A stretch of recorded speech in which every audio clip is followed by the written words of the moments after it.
And good morning, everyone. My name is Franklin. I'm one of the two co-founders of NorCal SCI, also known as the Northern California Spinal Cord Injury Foundation.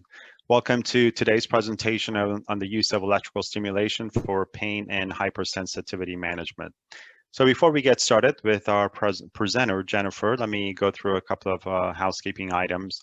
As always, everyone has been muted in order to eliminate any background distractions. If you have any questions that you do want to pose to Jennifer, there's going to be a healthy Q&A session at the end of her presentation, and I will ask you to feed your questions through the chat feature on Zoom, and then we'll get those questions answered. Second thing is, as usual, these presentations are made possible through a generous grant that we received from the Reeve Foundation, so we're grateful to them for supporting our programs. And finally, as always, we are recording today's presentation and we'll make it available to every person who registered for it. And that way, if you need to jump off at any point during the presentation, you won't need to worry about missing out on anything, or if you need to review anything that Jennifer says, you certainly will have a video recording of it to do so. So without further ado, let me go ahead and introduce Jennifer. She received her doctorate degree in physical therapy from Chapman University in 2008. And has 12 years of experience as a physical therapist. For the last 5 years, she has been part of the therapy team at the Spinal Cord Injury Rehabilitation Unit at Santa Clara Valley Medical Center in San Jose, one of the top SCI rehab hospitals in the US. She has advanced certifications in exoskeleton and functional electrical stimulation use with hundreds of hours of clinical application across spinal cord injury and other neurological injuries. Her clinical skills have been developed across many areas of PT, including acute care, cardiac rehabilitation, orthopedics, and most recently, spinal cord injury rehabilitation. So without further ado, here's Jennifer Kapetanic. Welcome back again, Jennifer. Thanks, Franklin. Good morning, everybody. Thank you for joining me this morning. It's been a little while since I've been here, so I am back and I'm excited. This morning, I would like to talk to you guys about using TENS unit for pain and hypersensitivity management. So the previous presentations that I have given, I kind of did an overview of electrical stimulation and the different aspects of it and the different units. Today, we're going to focus specifically on TENS. So here is a unit or a session overview where I'm going to review the pain pathway and talk about the different types of pain after spinal cord injury. I'm going to discuss the different types of TENS devices and then talk about TENS for pain and hypersensitivity management, as well as different electrode placement options when using TENS to kind of fight each of these different types of pain. So pain is a significant complaint after spinal cord injury. I do not need to state that to you all. You know that very well. Just some basic statistics in the SCI population. 60 to 80% of people with spinal cord injury experience chronic pain. And the research shows that this pain remains about the same 1 year up to 25 years post-injury. So pain is a significant issue after spinal cord injury. Pain medication use in the SCI population is pretty high because of these high pain statistics. Unfortunately, there's inconsistent outcomes and reliefs with a lot of pain medication, and there's a lot of side effects that kind of sometimes prevent people from taking the pain medication because the side effects are worse than what the pain feels like. So an alternate method for pain relief is electrical stimulation. There is research that shows that it has a positive effect on pain after spinal cord injury. I do want to kind of be honest and upfront that most of the positive research states that it really helps with musculoskeletal pain more than neuropathic pain, but there are some studies that have shown that TENS can help with neuropathic pain also. And when you look at the research, there's a huge kind of wide varying belief as to how long the pain relief lasts for. In some studies, you'll see it only lasts for 5 minutes. There are some studies that show that there's pain relief for up to 24 hours. So I just wanted to put these out there for you so that you know that TENS is a possibility in terms of managing some pain after spinal cord injury, but some of the research is a little mixed and it can be very individualized. So I want you to kind of take that with a grain of salt and absolutely try TENS to see if it can help with the pain, but I don't want you to think it's the cure-all in terms of pain management. So just a brief review, the pain pathway. So normally in a uninjured spinal cord, somebody feels something from their finger, they feel that painful stimulus, and it travels along the nerve to the spinal cord, and the spinal cord delivers that painful stimulus to the brain, and the brain can react. Well, this pathway obviously becomes impaired after a spinal cord injury, and the message cannot travel past the injured level, so the brain doesn't get the message. So what happens is people perceive pain in very different ways after they have a spinal cord injury. And a lot of times this perceived pain is hypersensitivity, increased pain, and the body can't react to the pain, so the pain tends to last long periods of time, and you tend to have more of that chronic pain.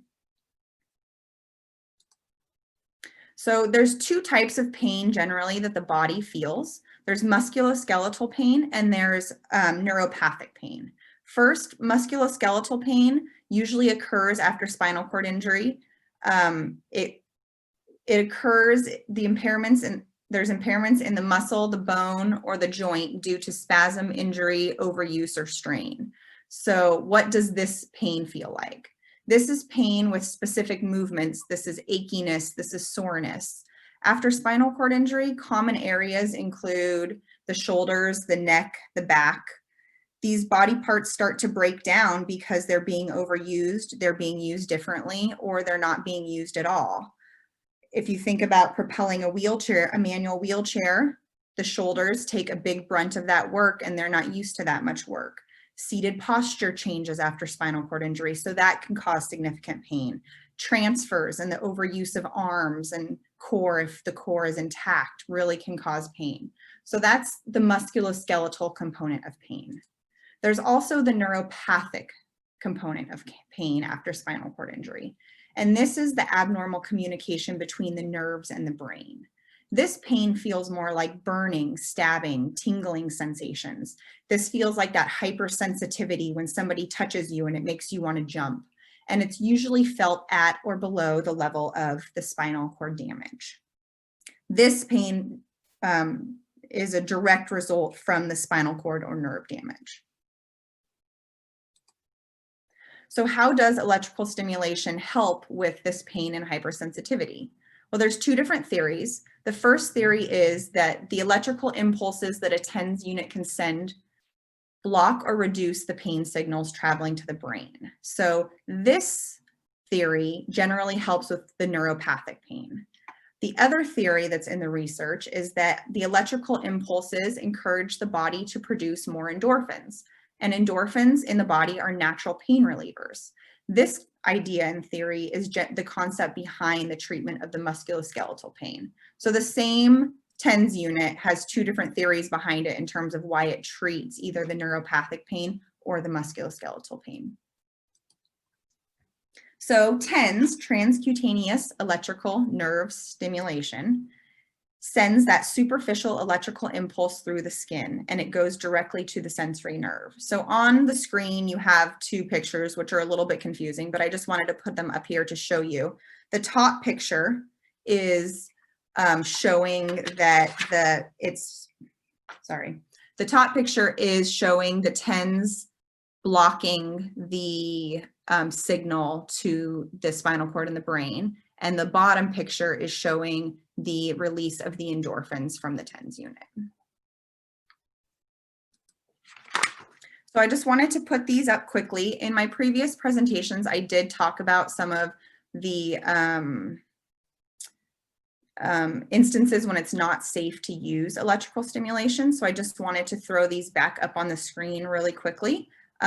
Again, I'm not providing this as medical advice. I definitely would want you to speak to your doctor or a physical therapist if you have any questions regarding these, but this is kind of a list of the instances when it's not safe to use electrical stimulation. So cardiac pacemakers or defibrillators, pregnancy, unhealed fractures, epilepsy, cancerous tissue, open wounds or damaged skin, recently implanted plates, screws, or other hardware or metal, and definitely not over the neck or the carotid sinus area, which is kind of the vessels in the front of the neck.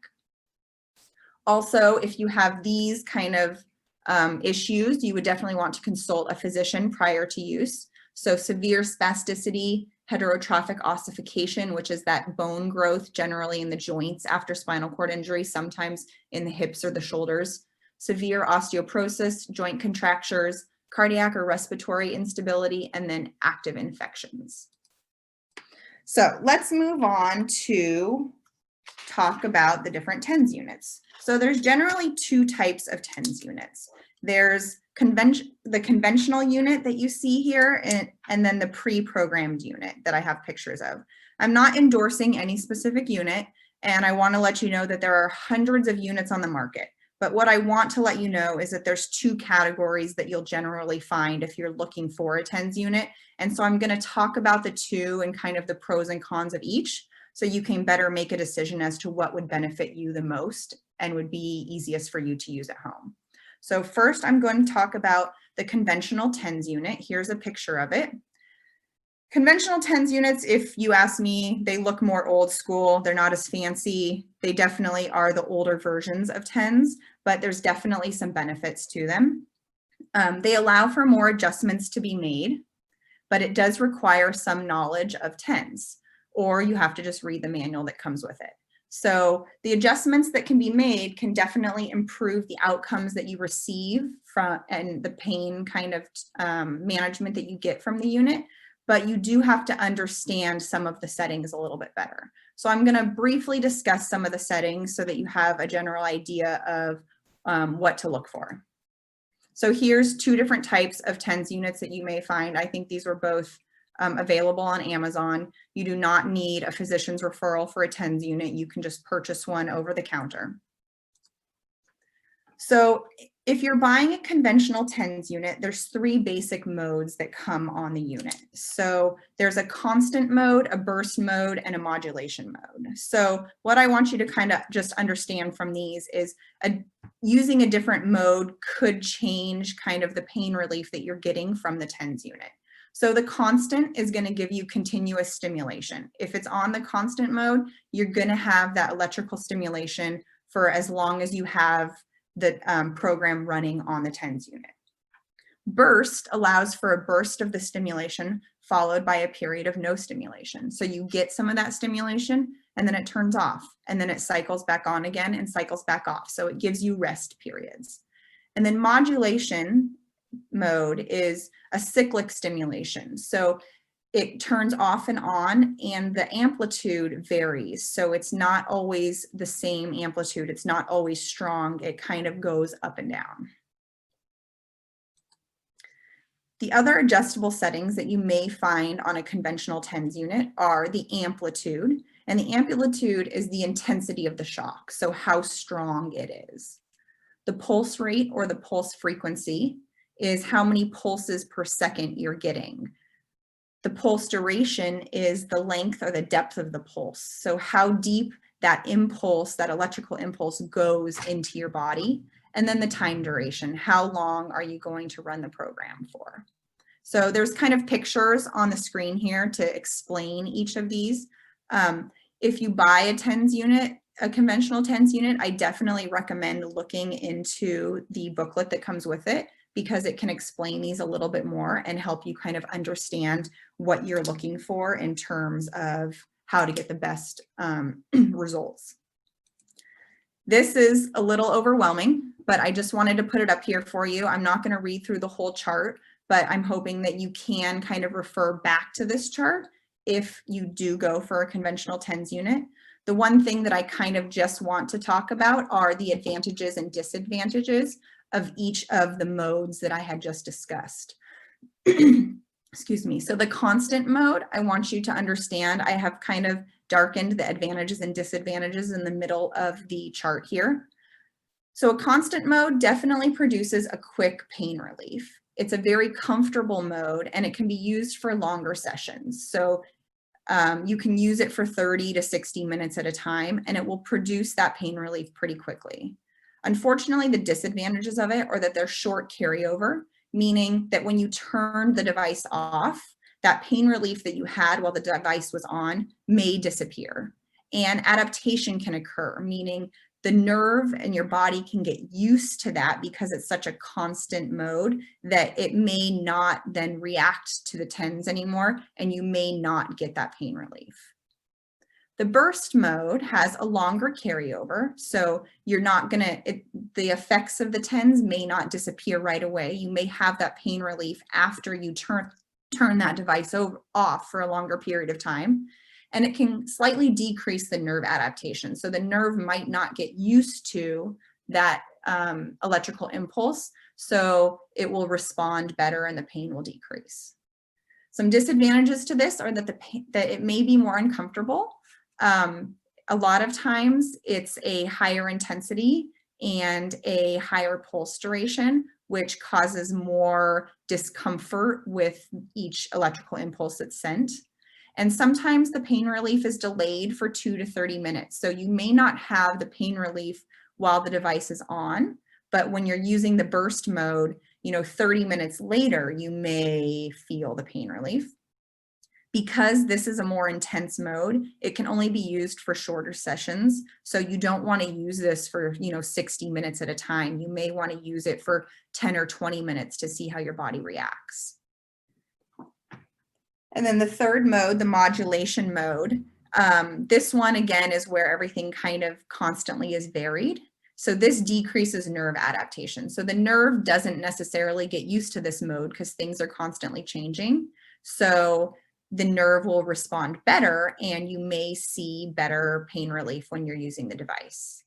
This tends to be a pretty comfortable mode because the intensities are varied and it's not strong all the time. And so therefore you can use it for longer sessions. There is also, unfortunately, that disadvantage of this being a shorter carryover and not necessarily feeling that pain relief long after you start using the device. So also in this chart, I have some ranges of the pulse width, the frequency, things like that. Again, these are all things that are very independent to the patient or person who's using the device. So I can't tell you exactly what you would need to do, but this would give you a general idea as to what you can play around with to get the best possible pain relief from the device. So that is the conventional TENS unit. A lot of the other units that are now on the market are these pre-programmed TENS units. So these ones are definitely fancier, they're newer looking, and they don't require much knowledge in terms of the modes or the settings because they're all pre-programmed. They're usually 1 or 2 pushes of a button and you have your TENS. So it allows for minimal adjustments, and this could be a benefit or this could be something that you don't like about it, depending on how you want to use the device. They're definitely easy to use and, excuse me. They're definitely easy to use and you don't have to understand all of the information that I just told you about when using the conventional TENS unit. Here's a few pictures of them. They tend to be newer looking devices with, just a few buttons that you need to push. They come usually with pre-programmed modes. Most devices come with anywhere from 5 to 20 pre-programmed programs ready for you to do. And the biggest adjustments that you would make in terms of using one of these TENS units is the intensity, so how strong the electrical impulse is, and then the time duration, how long the program is going to be running for. But otherwise, all those other settings, those are already pre-programmed in depending on which program you choose within the device. So we talked about the conventional and the pre-programmed TENS units. The next thing I want to talk about with you is the electrode placement when using TENS. So when you look at the research in terms of TENS for pain management, there's a lot of different ideas on where to apply the electrodes to get the best pain management. So research mentions 4 different concepts in terms of electrode placements when using TENS. So directly over the painful site, That would be for something like musculoskeletal pain, like your shoulder is hurting because you've been pushing your manual wheelchair too much. Following the dermatomes, which is the pattern that the nerves follow out of the spine. That's more for your neuropathic pain. Following your spinal nerve roots, which is also for your neuropathic pain.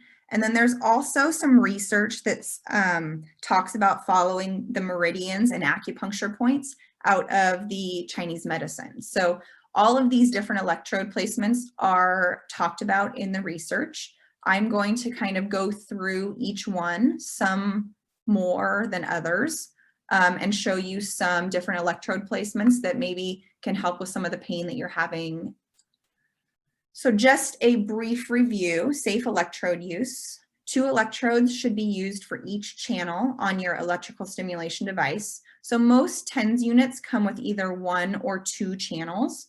Some of the newer units do come with 4 channels. So if you want to stimulate more areas of the body at once, you would want to look for a device that has more channels. But for the most part, you're going to see 2 channel devices. And you're using 2 electrodes on each of those channels because the impulse flows between those 2 electrodes, and that's what provides that pain relief. Your electrodes should be placed 2 finger widths apart or 1 inch. Sometimes this is really hard when you're on smaller areas of the body, so sometimes you can't make this happen, but you want to try to make it happen as often as you can. If the electrodes are too close together, you get some crosstalk between the electrodes and you could feel some shocking or some pinching from the electrical impulse. So if you are feeling that, make sure you separate your electrodes a little bit more. Your electrodes should not be placed directly over a joint. So you don't want to put them directly on a bone. They want to be more on the soft tissue. So they want to be on the muscle. They want to be on the ligaments. They don't want to be directly over the bone. And the skin should be clean and dry before you apply the electrodes. So if you have any lotions or creams on your bodies, if you have any topical pain medication on your body, anything like that, you do want to clean and dry your skin before you're putting the electrodes on. So let's go through some common electrode placement for musculoskeletal pain. So for musculoskeletal pain, you're placing the electrodes directly over the painful site. So you're placing them on the muscle or around or surrounding the joint, but not directly on the joint. And then again, you can use 2 or 4 electrodes depending on the number of channels on your TENS unit. So in the upcoming slides, I have a few pictures of some electrode placements for you.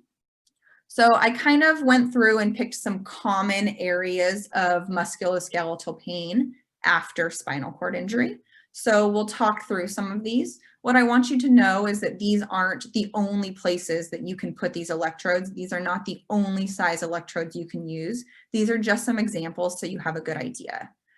You can see in these pictures in A, B, and C that there are different size electrodes being used. Again, you want to base the size of the electrode on the area of the body that you're stimulating. So if you're stimulating a really small area, then you want a smaller electrode.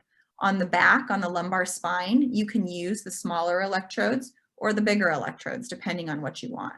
So in picture A, we're stimulating the back muscles. So they're called the paraspinals, and we're using a 4 electrode configuration. So this would be 2 channels on my TENS unit. And I could either set the unit up so that the channel A is horizontal or vertical. It doesn't matter. But you would use 2 channel unit on this setup.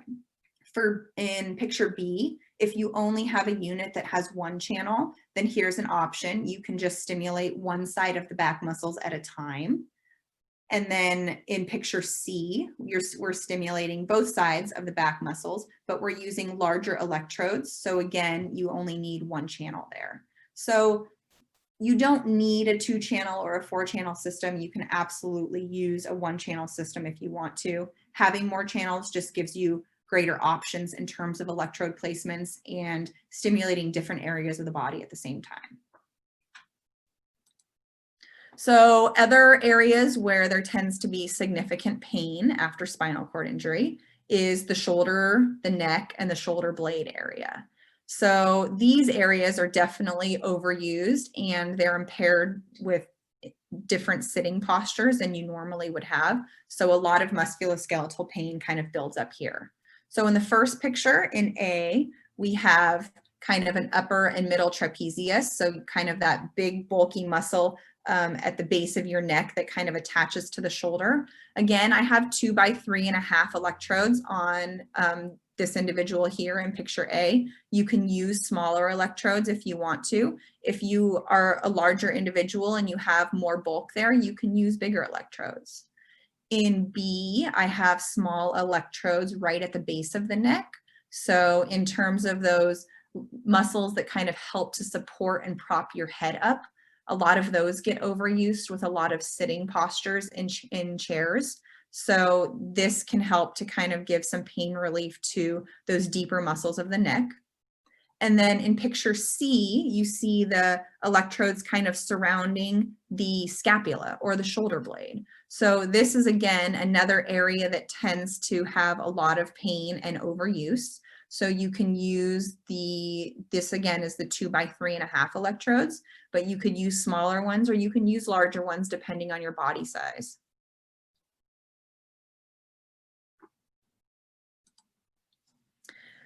Here are some options in terms of placements on the upper extremity on your arm. So shoulder overuse is a very significant complaint after spinal cord injury in ambulatory and non-ambulatory individuals. So I have 2 different pictures of shoulder placement. Pictures A and B are both different setups for electrode placement to help with shoulder pain. Picture A has 2 electrodes, they're the smaller ones. They're 2 by 2 squares, and they are covering just kind of the front and the back of the shoulder. So this is coming over what we would call the anterior deltoid and the posterior deltoid. So that shoulder cap muscle. Picture B is bigger electrodes. So those are the 2 by 3.5s. Again, kind of encompassing the whole deltoid there, not just kind of the front and the back component of it. Picture C is demonstrating some electrode placement around the elbow. So again, you don't want to place the electrodes directly on a joint, but joint pain is very common. So you can surround the joint with the electrodes to help with the pain relief. And then picture D is placement onto the forearm or the wrist. So this can help with pain management in terms of forearm and wrist pain, but also hand pain also. The muscles and the nerves and everything that go into the hand originate in the forearm there. So if you're applying the electrical stimulation to the forearm, you can get some pain relief going down into the hand. In terms of placing electrodes on the hand, it's very challenging because that area is so small and the electrodes are so large. The one thing I do want to let you know, though, is that these electrodes, they can be cut down to size. So if you see the electrode on any of these pictures, you'll see that the wire runs through the middle of the electrode.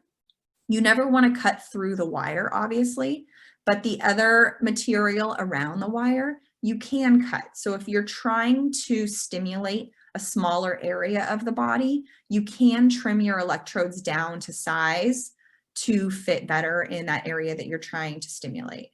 Also, when you're buying electrodes, make sure that you look to see what size you're buying. Generally, when you get a TENS unit, it comes with a few electrodes, but it doesn't come with a lot. So I do recommend, purchasing the proper size electrode for the area of your body that you're stimulating, or again, cutting them down to size.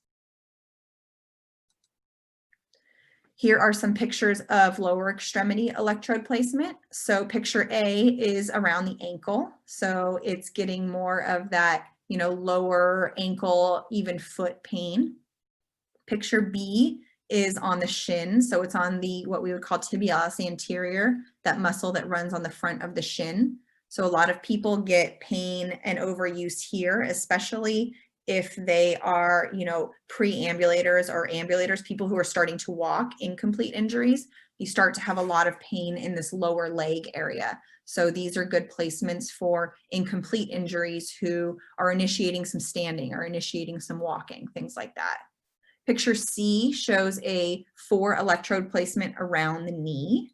Again, if you only have one channel, you can do 2 electrodes instead of 4, but this is showing 4 2 by 3.5 around the knee, really encompassing that knee joint. Again, not directly over the knee, just on the area surrounding it.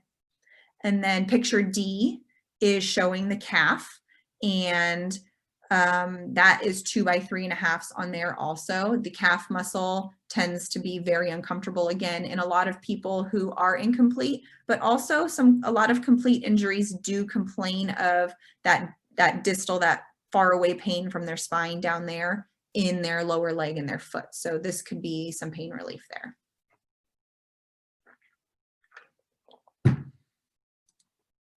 So those were electrode placements for musculoskeletal pain. The next 2 types of placement that I'm going to talk about are for that neuropathic pain, that nerve pain that we're talking about. So the next kind of concept that's in the research is electrode placement following the nerve roots.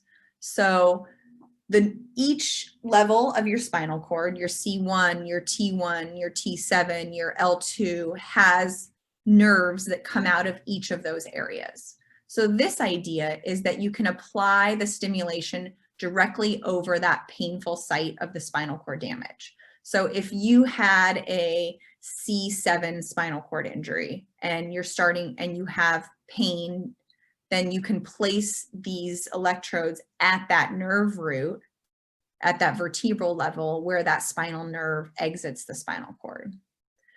What we have to understand when we're following this idea is that there's really small areas between each of these nerve roots, and it's difficult to determine the exact location. If I have C6 pain and I want to put an electrode at C6, well, my electrode's probably going to cover C4, C5, C6, and C7 because the electrode isn't small enough to just cover one nerve root area. So you're putting it in the general area of that nerve root, but you are covering other ones also. What I wanted to do is give you some basic ideas in terms of where those vertebral levels are and some of the easy ones that are there for you to find. So in terms of finding some of the areas in your cervical and your thoracic area of your spinal cord, your C7, it's that most prominent bone in your neck. So if you or somebody feels the back of your neck and they find that bone that protrudes out the most, that's your C7. So if you're looking to stimulate an area of C5 or C4 or T1, you can kind of find C7 by finding that most prominent bone and place your electrode in that general area. Picture B is the spine of your scapula or your shoulder blade. So if you feel your shoulder blade, at the top of it, there's kind of this spiky part that comes out. And that area generally lines up at T3. So if you need to stimulate an area around T3, you can find that kind of pokey part of your scapula, your shoulder blade, and place your electrodes there. Picture C shows the bottom tip of the scapula, the shoulder blade, and this generally corresponds to about the T7 level. So if you're looking at stimulating more of that thoracic area of your spine, you or someone else can kind of feel around for that lower part of your shoulder blade and determine that when you find that lower tip, that's generally the area of T7. And then picture D is the bottom of your sternum. So your sternum is your breastbone. It's that hard bone that kind of runs down the middle of your chest. If you find the very bottom of that bone, where that bone ends, that's where your T9 and your T10 generally lie. So if you're looking at stimulating those areas, you or someone can feel for that bottom of the breastbone, and that's going to be your T9 or your T10. In terms of finding some of the vertebral levels down in the lower spine, there's a few that you can look at here. Your belly button is usually at the level of your L3 or L4. So if you line up at the level of your belly button, you're kind of in that middle lumbar spine area. In picture B, it's showing how you can find the S1 level. So if you're laying flat on your back or even sitting in the chair, if somebody feels for those prominent hip bones that kind of stick out in the front, you kind of find the hip, the crest of the hip at the top, and then bring your fingers down a little bit. Those are called your ASISs, and that generally lines up with your S1, so the top of your sacral vertebral levels. And then if you're on your back and you feel kind of for those two prominent bones that stick out a little above your rear end, those are your PSISs, and those line up around your sacral level 2, your S2. So again, these aren't perfect, but it gives you a general idea in terms of where you can find these areas and where you would want to put the electrodes. So another concept in terms of placing electrodes is following the dermatomes. So a dermatome is a pattern that demonstrates which nerve root provides sensation to what part of the body. So we talked about in the previous slides, the vertebral levels. This is now where the nerves kind of supply each of the body. So if you think about the nerves that come out of the cervical spine or the neck, those generally go down into the neck and the arms. The thoracic area goes down into the trunk or your core of your body. The lumbar area generally goes down into your legs, and the sacral area goes into your legs, your buttocks, and your genital areas. So in this idea, we're applying the stimulation along the nerve root pathway. So we're placing the electrode along the area of the body that the nerve root supplies. So in this idea, if you're thinking about, I have an injury at L3, well, we're not going to place the electrode at that vertebral L3 level. What we're going to see is that the nerve from L3 runs down my leg, and it's kind of that middle part of my thigh where that nerve ends up. And so maybe I want to treat the pain there, and I would want to place the electrodes there. So again, this picture that I have on the screen is very difficult to follow, and it's challenging to kind of find that specific area where you would want to place your electrodes. So I have two charts here of some common dermatome sites if you're interested in trying to place the electrodes along the dermatome sites. So if you're looking at your C5 area, it's generally the outside of your elbow. C6, 7, and 8 generally supply most of the hand. So there are smaller muscles on your thumb, your middle finger, and your little finger. Your T1 area is that inside of your elbow.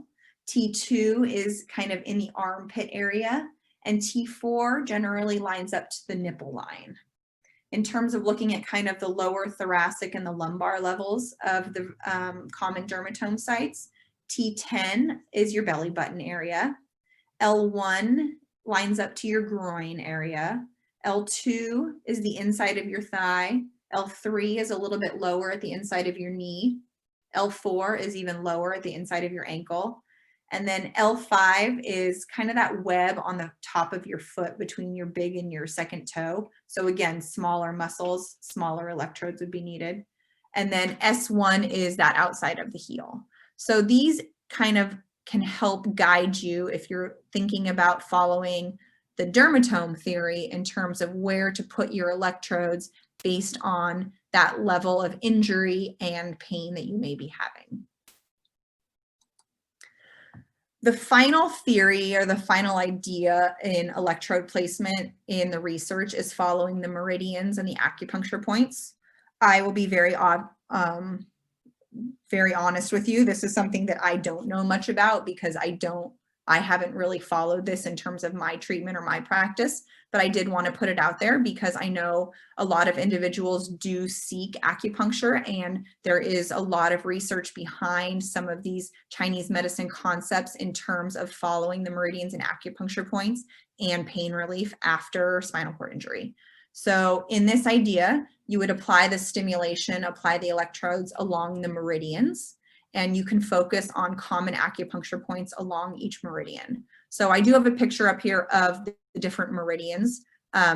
There are a lot of acupuncture points on each meridian, and the pictures got way out of control, so I didn't want to put them up there. But if this is something you're interested in, or something that you know a lot about already, or if you are seeing an acupuncturist, maybe you can have a conversation with them on how you can use your TENS with this concept to better help your pain relief. So that was a lot, but just in summary, TENS can act as an alternative to medication for pain management after spinal cord injury. Again, the research is up and down in terms of how well it helps, how long it relieves that pain for, but it is definitely something that you can use as an alternative if you're looking for something besides medication. We talked about the conventional and the pre-programmed TENS units that are available, and kind of the pros and cons in each, and what to look for if you are buying each of those devices. We discussed that the TENS can be used to treat musculoskeletal and the neurological pain, and that the electrode placement depends on that type of pain that's being treated.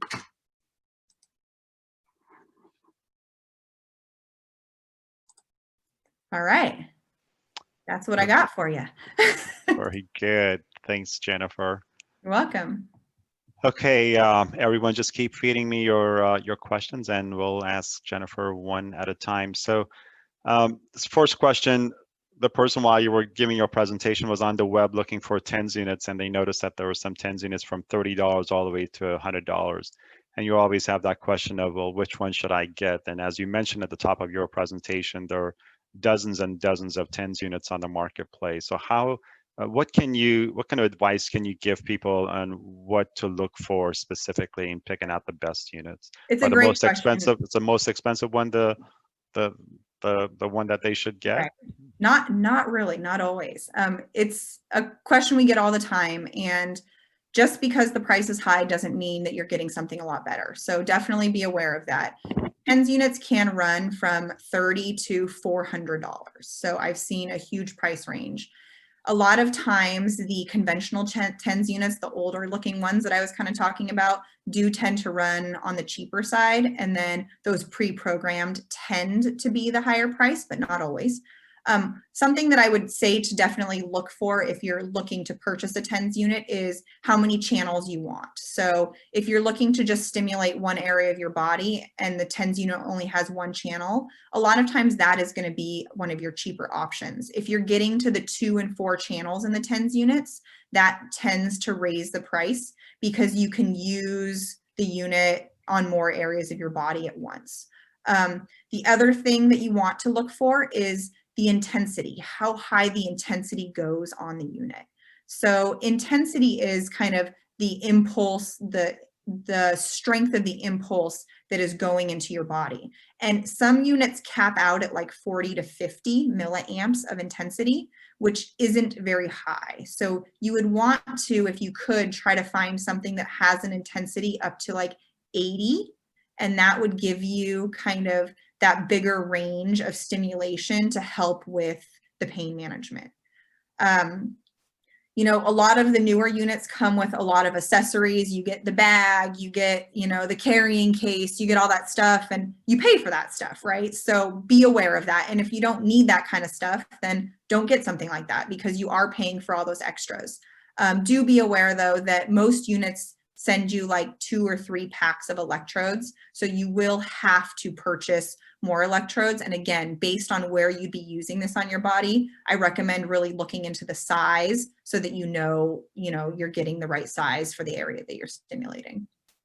Okay, and then speaking of electrodes, Jennifer, how do you go about determining when to replace them, when they start just peeling off or not sticking? That's a good question. Yeah. So you can absolutely reuse electrodes.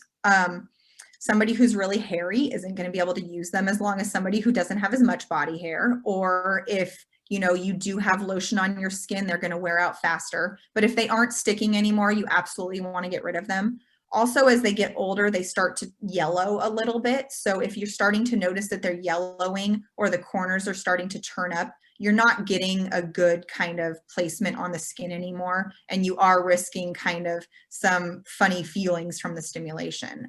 Also, keep them out of hot areas. Don't keep them in the sun. Don't keep them in the back of your car, because that can kind of start to melt the electrode also.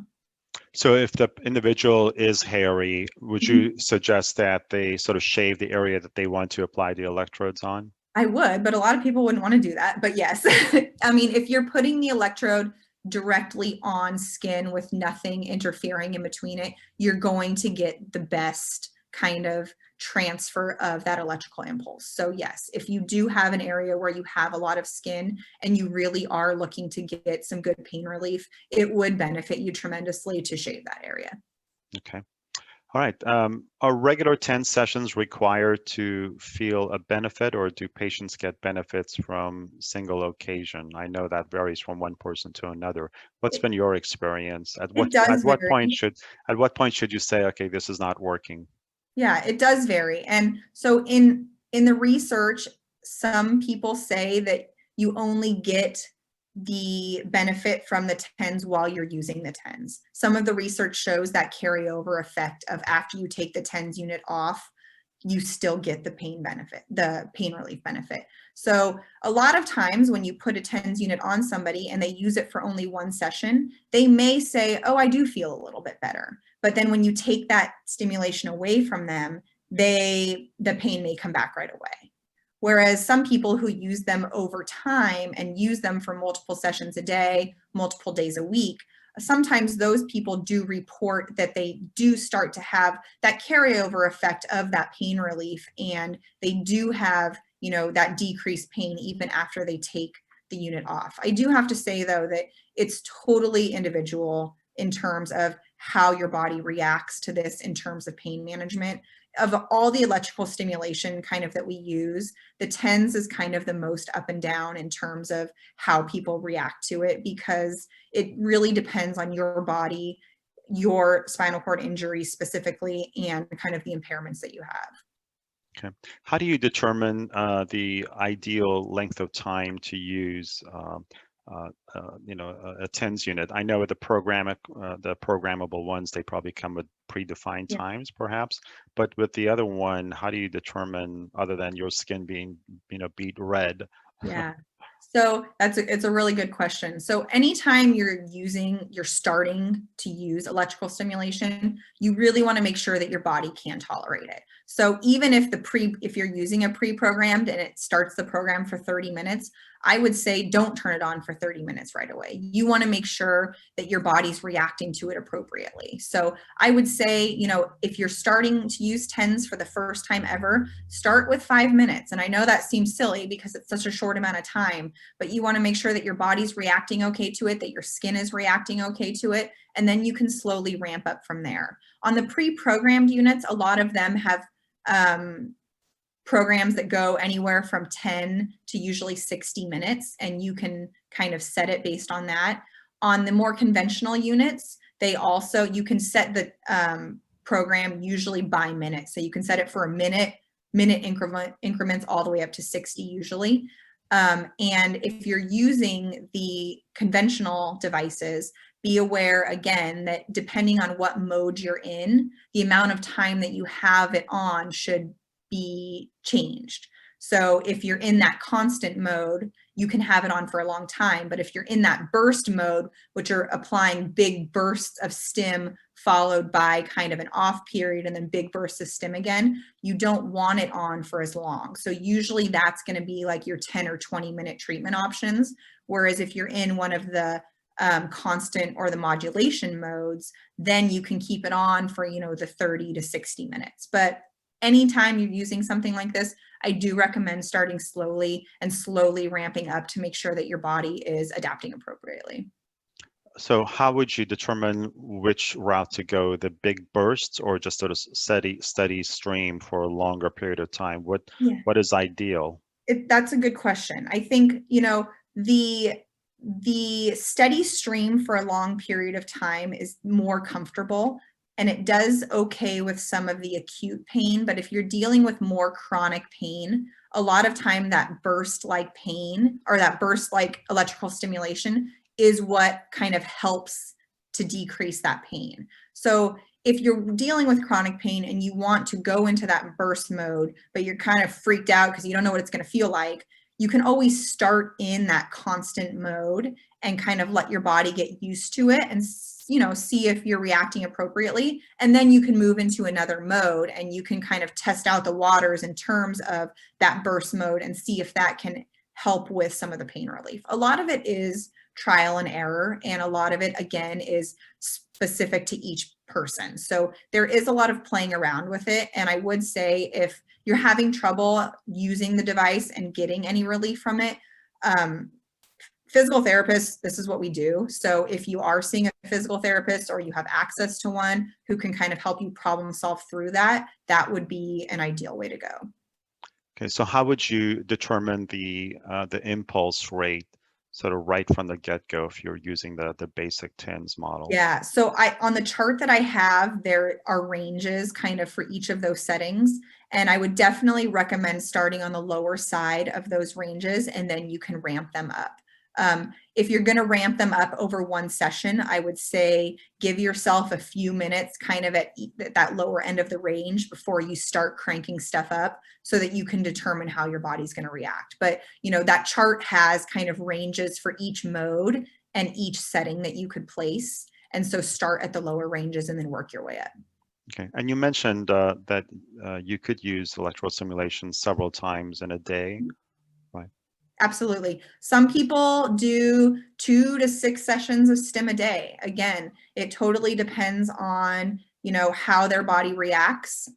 Again, some people leave it on for 5 minutes. Some people leave it on for 60 minutes. So there's huge variability in terms of using electrical stimulation for pain management. And it really is a trial and error. But research definitely shows that if it's safe and your body is responding appropriately, if you're in the right settings or if you're in the right pre-programmed program, you can keep it on for longer periods of time and you can use it multiple times a day. Okay, next question. All my electrodes state not to place on insensate tissue. Is this okay? My epidermis seems to be insensate, but my pain feels like it's much deeper. Yeah, that's a really good question. So electrodes are going to say that because they have to say that. With spinal cord injury, there are a lot of insensate areas, and it is okay to place the electrode on an area that you can't feel if you have pain there, but you need to monitor that area very closely. So in one of my previous presentations, I talked about kind of monitoring the skin, monitoring the electrode to make sure that everything's okay. If you're placing the electrode on an area that you can't feel, you need to do skin checks regularly. So you want to make sure that the skin isn't turning, well, so it might turn red a little bit, but you want to make sure it doesn't stay red for a long period of time. If you have an electrode on your skin for 30 minutes, their warmth is going to be created underneath that electrode. So you will get some redness on the skin, but you want that redness to go away within, 20 minutes to 60 minutes. And if it's lasting longer than that, then you're worried that you may have, given too much warmth to that area that you can't feel. And you may want to adapt your settings or the length of time that you're using the stimulation. So again, starting out with, using it for short periods of time. Again, this is really important because you want to do skin checks and you want to make sure that you're not damaging the skin that you cannot feel. Okay, you basically answered this other question. This person is asking, they get irritated skin under the electrode, so Yeah. that's probably the same thing. If you are getting irritated skin underneath the electrode and it's going away, then it's okay. If I put it on myself and I take it off for 60 minutes, I have red squares on me, and that's normal. All my patients that I treat at the hospital, I take them off the devices. They're like, oh my gosh. And the nurses are like, oh my gosh. And we're like, it's just stimulation. It's fine.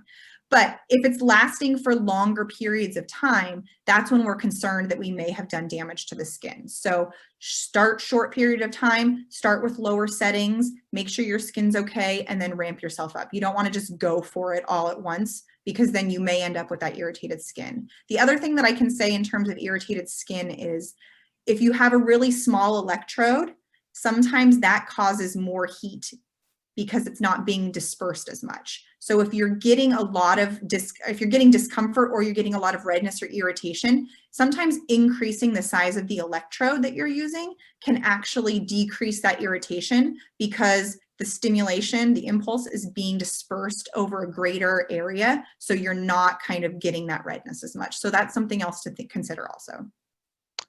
Okay, this next question, that's a little bit long, so I'll be real quick. An incomplete quad who suffers relentless pain from neck down to their feet. The neurosurgeon says to try an inferential machine. She did, but it didn't do anything. Plus, the insurance wouldn't pay for it. The tabs were expensive and would fall off quickly. Good God. She's unable to afford the tabs or knows how to physically place them on her own. Do you have any ideas for people that sort of don't have enough dexterity, hand dexterity, Yeah. how to? That is one of the biggest challenges. And I can say that there isn't necessarily an easy way around that, right? To use any of these electrical stimulation devices, it does require hand dexterity to place the pads and even more so to hook them up, which is really challenging. Hooking the electrode into the little TENS unit is actually the hardest. So what I do tell my patients who do have some hand function, but not full hand function, is that maybe they can keep the electrode attached to the TENS unit so they don't have to actually push it in that way. And can they then just put the electrode onto their body? But a lot of times these do take assistance to place. A lot of the pictures that I showed you are areas that I can't even reach on my body on myself, and my hands are totally functional, right? So, you know, you may need a second set of hands to do something like this. And a lot of people don't have that. So it is going to be a big barrier to something like this. But having somebody kind of pre-hook it up for you and maybe even take the electrode off of kind of the plastic that it comes on and just have the electrode sitting out sometimes can help somebody with some hand function get things where they need to, but it is a big challenge. And then insurance coverage is a huge issue. TENS units are, I can tell you, usually 100% not covered by insurance. Insurance doesn't see the benefit of this. They'd rather pay for your medication every month than they would an alternative method to maybe decrease your pain. Insurance is super backwards, don't get me started. But most of these devices all of these devices for the most part are not going to be covered. So, you know, but do be aware, like we talked about, that the most expensive isn't always the best. So if, you know, money is an issue, that $30 unit may be beneficial for you and it may be worth trying out. Okay. I think we're all with you. Insurances are backwards. They're Okay. the worst. Would a TENS unit help with arthritis and lower back? So there's mixed research in terms of TENS for arthritis. Arthritis is kind of by definition a breakdown of the joint itself. So it's bone damage. It's not necessarily damage to the soft tissue. So in terms of the research behind using TENS for bone issues, it's more along the lines of increasing kind of the circulation or the blood flow to the area that can kind of help alleviate some of the pain, but not necessarily, it's not going to fix, right, that bone breakdown that you have from that arthritis. So it's definitely worth a try. I can't tell you that you would get, you know, great relief from use of it, but it's something that you can try to use because it is out there in the research that with, you know, bone and joint issues that TENS can be appropriate. Okay. Next question. Some of my pain feels like it comes below my level of feeling. Will a TENS unit help with, you know, those types of pain? Yes. So after spinal cord injury, a lot of people feel pain below their level of injury. And it's the most evil thing about a spinal cord injury. You know, my patients tell me all the time, I can't move my legs, but they hurt so bad. This is so not fair, which is totally true. It's so unfair. But you can stimulate those areas below your level of injury to get that pain relief. So those theories that I talked about in terms of either increasing the endorphins, which are kind of our body's natural pain relief, or blocking that pain signal back to the brain, even if you're stimulating an area that you can't feel, those theories are still going to work. So you still can get relief below your level of injury. So would you place the electrodes at the sort of level of the injury along the spine rather than, let's say, the legs where you feel that the pain is You can do originate? either. And again, that's each of those kind of concepts that I talked about at the end, right? Either placing it at that level of the spine or at that level of where you feel the pain. people react differently to both of them. So I would say that you want to try both and see if you do get better pain relief at one versus the other. Some people, you put the electrodes at their level of injury close to their spine and they have pain relief. Other people, you put them there and they feel nothing. But if you put it down on the leg where that nerve enters that leg and you give them the TENS unit there, they do get the relief. So it kind of is, again, a trial and error. And I know it's more frustrating than anything because I'm giving you all this information. I'm saying, well, you just got to try it. But it really is, you know, very specific to the individual. I just want to give you the options and you're going to kind of have to problem solve through them. Okay. Next question. What does research say about the negative side effects of longer, more frequent use of TENS? So besides kind of the skin issues and making sure that your skin is okay, there's not really anything out there in terms of negative long-term side effects of TENS. There's nothing that says it's going to damage your muscle. There's nothing out there that says it's going to damage your nerve any further if it is already damaged. Really, you have to just be aware of the skin integrity and making sure that your skin is okay. And then again, following those kind of guidelines that I showed that, you know, there are instances when applying electrical stimulation to your body is not appropriate. So you definitely, if you have any of those, would want to consult a medical professional before you use stim. But otherwise, you know, these devices are sold, you know, over the counter, you know, so most of them are very safe. Okay. And are they sort of approved by the FDA, or is there any sort of or governmental organization that monitors these? Not all of them, because so TENS units used to only come with a physician's referral. So a lot of the older units were approved by the FDA because they were through a physician's referral, and anything that comes through that has to go through the FDA. But like years and years ago, they switched to allowing them over the counter, and they started using them a lot more for like sports management and, you know, just other things besides the medical issues.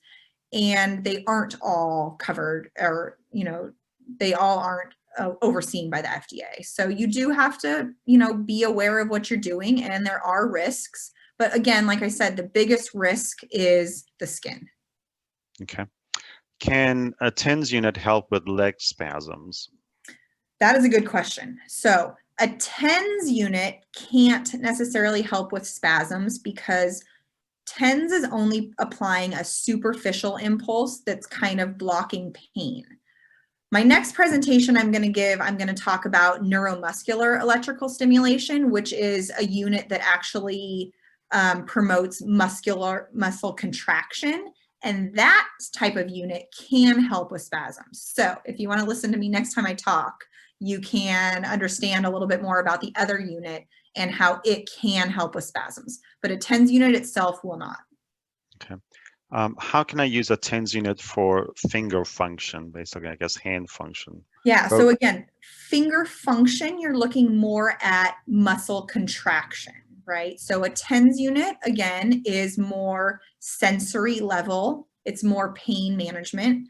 The NMES unit, the neuromuscular electrical stimulation unit that I'll talk about next time, will be more for function. And by applying that, you can start to get some movement in the muscles in the hand if that's what you're looking at. I do want to let you guys know that there are some units on the market that are dual TENS and NMES. So if you're interested in the pain relief aspect of it, but also people are starting to ask, you know, functional questions in terms of, I need to work on my spasms, I need to work on my strength, I need to work on all this stuff. That kind of stuff requires a muscular contraction, which requires a little bit different of settings in terms of the device, which is why there's a different device for it. But some of these units are dual TENS and NMES. So if you're looking to purchase one and you're interested in both of those, I would say look at one of those dual units. And do those require the physician's sort of approval? They do not. So NMES units also can be purchased over the counter. Sometimes they can get covered a little bit by insurance, but it's a really long process and it's a headache, and you might regret going through it. So I would say if you have the means, purchasing it from Amazon or wherever you would purchase something would be the best. Jennifer, you're amazing once again. Thank you. Thank you so much for more information, just wonderful, experienced information. Someone who not only uses the equipment on patients, but takes the time to be on top of the research around it too. So thanks for all the work that you put into it. Everyone, once again, we've been recording this presentation, so you all will have the recorded version in your inboxes tomorrow morning to review everything that Jennifer shared with you. And again, as she mentioned, the next session in February is going to be on the NMES system. So we're kind of working our way all the way up to the big prize, maybe the FES bike. FES, yeah, that's what everybody wants to know about. Everybody wants it. Thank you everyone for joining us on this Saturday morning. Once again, thanks to the RE Foundation for making these programs possible. Have yourselves a great weekend, and we'll see you all next month for the NMES presentation. Thanks, Jennifer. Thank you. Bye. Okay. Bye-bye now. Bye.